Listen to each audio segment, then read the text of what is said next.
قبلہ کی طرف پاؤں کر کے سوتا ہو تو اس پر گناہ ہے یا نہیں؟ قبلے کی طرف پاؤں کرنا بے ادبی ہے، گناہ کی بات ہے. البتہ اس میں بعض علماء کہتے ہیں کہ ایک حدیث سے استدلال کرتے ہیں کہ رسول اللہ صلی اللہ علیہ وسلم نے اپنے جو بیٹھنے کی جگہ بنائی تھی بیت اللہ میں، تو اس میں پشت بیت اللہ کی طرف ہو رہی تھی آپ صلی اللہ علیہ وسلم کی. تو اس سے بعض رات استدلال کرتے ہیں کہ بیت اللہ کی طرف پشت کرنا بھی جائز ہے، تو اسی طرح بیت اللہ کی طرف پاؤں کرنا بھی جائز ہے. لیکن ہماری رائے یہ ہے، علماء بر صغیر کی، علماء ہند کی رائے یہ ہے کہ نبی صلی اللہ علیہ وسلم نے جو بیت اللہ کی طرف پشت کر کے آپ بیٹھے، تو اس کی وجہ یہ تھی کہ اگر اتنا زیادہ احترام کا حکم دیا جاتا نا کہ پشت بھی نہ کی جائے تو لوگ حرج میں مبتلا ہو جاتے، کیونکہ چلتے پھرتے 100 دفعہ ایسا ہوتا ہے کہ آپ کی پشت ہوتی ہے. تو وہ آپ صلی اللہ علیہ وسلم نے اس لیے وہ عمل کیا. لیکن پاؤں پھیلانا یہ تو بالکل واضح بے ادبی ہے، اور یہ اس کی نوبت، اس کی ضرورت بھی نہیں ہے.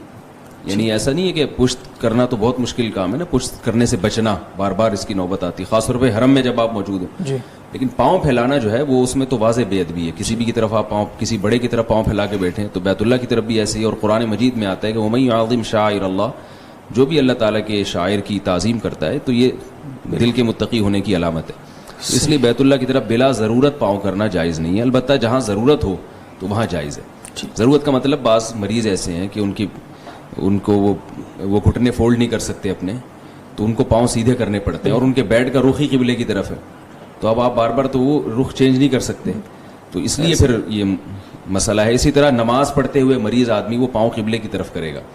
جیسے کوئی مریض ہے تو اس نے اپنا سینہ قبلے کی طرف کرنا ہے، اور وہ بیچارہ گھٹنے موڑ نہیں سکتا، تو ایسی صورت میں بھی ان کو اجازت ہے کہ وہ پاؤں اپنے قبلے کی طرف کر لیں، کیونکہ پاؤں وہ قبلے سے ہٹا نہیں سکتے. ان کا رخ قبلے کی طرف، نماز میں اپنے سینے کا رخ قبلے کی طرف ہونا ضروری ہے. اسی طرح